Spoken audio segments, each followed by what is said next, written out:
Let's take you to the United Nations Security Council, where we are expecting a vote on draft resolutions this afternoon demanding both an immediate ceasefire in Gaza as well as an immediate unconditional release of all hostages. Messages we send to the world through these resolutions, they matter. And this resolution had several other problems. Among the most glaring, I've already mentioned the failure to condemn Hamas for its October 7 terrorist attack. It's inexplicable that more than 13 months since that day, some members of this council are missing the plot, that they refuse to acknowledge it is Hamas that instigated this conflict. It is Hamas that has put millions of Palestinian civilians in harm's way and has brought the region to the precipice of a broader war. Colleagues, we've been clear that it is time for this war to end, for the hostages to be released, and for Palestinian civilians to begin rebuilding their lives. More immediately, the United States has been explicitly clear to Israel that it has a responsibility to facilitate humanitarian access and the delivery of aid at scale. We believe the process of laying out the terms of what we expect from Israel in a very detailed way has generated a change in Israel's approach. American diplomacy will continue to press for more aid in and throughout Gaza, which requires a sustained, expanded implementation of urgent steps to improve conditions on the ground. We regret that the Council could have incorporated compromise language the UK put forward to bridge the existing gaps and support these humanitarian steps. With that language, this resolution should have been adopted, and the Council would have reinforced ongoing diplomatic efforts on the ground. Indeed, we also put forward many formulations over the past few weeks that could have bridged the gaps and seen this Council speak with one voice. Despite these proposals from the United States throughout this process, many on this Council did not engage seriously on their merits and rather continued to seek a path of discord. In fact, we heard that some desired a U.S. veto rather than of a consensus product. That is cynical and unfortunate. Colleagues, this is not how this process should work.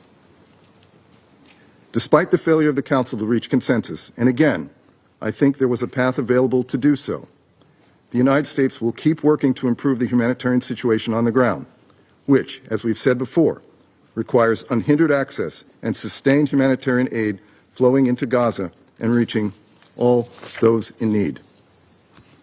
Colleagues, in closing, let me just note that the United States has taken a very clear position since this war began, which is that Israel had a right to defend itself after the worst slaughter of Jews since the Holocaust.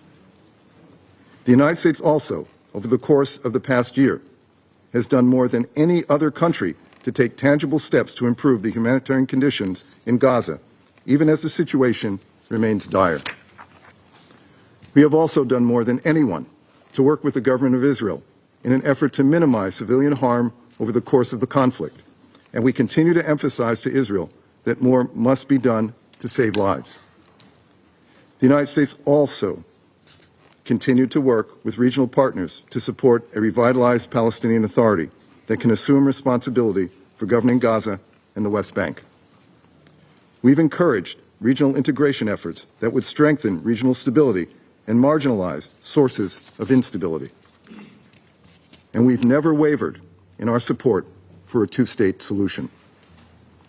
It's vital that we end this war in a way that charts a path forward in the post-conflict period that provides governance, security, and reconstruction in Gaza and restores dignity for civilians caught in the middle of a war they did not want.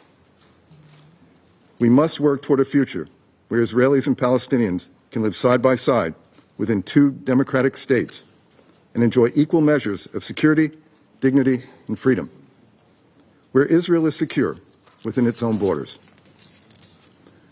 Colleagues, an unconditional ceasefire with Hamas means this Council accepts Hamas retaining power in Gaza. The United States will never accept this. Rather than adopting a resolution that emboldens Hamas, let's instead demand Hamas implement Resolution 2735 without further condition or delay. Let's continue to ensure Israel facilitates additional humanitarian aid into Gaza. And let's work to bring a durable end to the suffering and misery of Hamas's many victims since October 7. This resolution sent the wrong message to the parties, but our actions and diplomacy on the ground will continue to push them in a more positive direction. We invite others on this Council to join us. Thank you, Madam President. I thank the representative of the United States.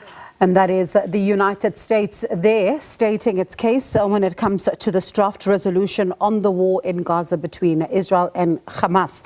You heard a little bit there, the U.S. saying that despite the failure of the Council to reach a consensus, it does believe that the U.S. has also done quite a lot of work to try and improve the situation on the ground, saying that it still maintains that Israel has a right to defend itself and that an unconditional ceasefire will also send the wrong message to Hamas as well. And this is, remember, the 12th time that the Security Council will be voting on a draft resolution on the ongoing conflict in Gaza.